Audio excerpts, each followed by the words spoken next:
Sophie Wow, are Harlequins part of Eldar or Dark Eldar or both? Both. Harlequins are part of the Eldar.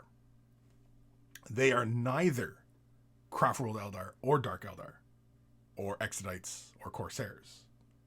They are their own entity, and they have a task to serve. They serve a task in the lore of Eldar or Aeldari.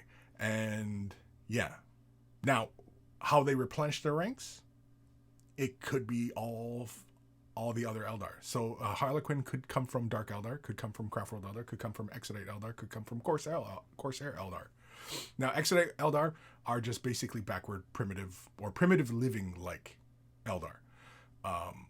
Corsairs are basically pirates. Corsairs actually would be an interesting one because Corsairs are where you have Craftworld Eldar and Dark Eldar coming together.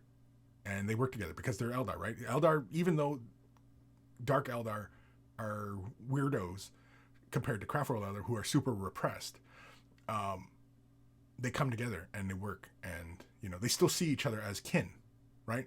Even though they're really polar opposites, they still are brothers, and they'll still work with each other. They'll fight as brothers do, but they'll also work together, right? Whereas like Space Marines and Chaos Space Marines, you don't see that, right? You can't imagine that in a pinch, Imperial Marines and Chaos Marines will work together to fight a common foe, whereas Aeldari will, as far as the lore kind of alludes to, right? And now that you have Ynnari, yeah, now you have Dark Eldar and Craftworld Eldar coming together, and it only makes sense because they all see each other as elves, and everything else is garbage.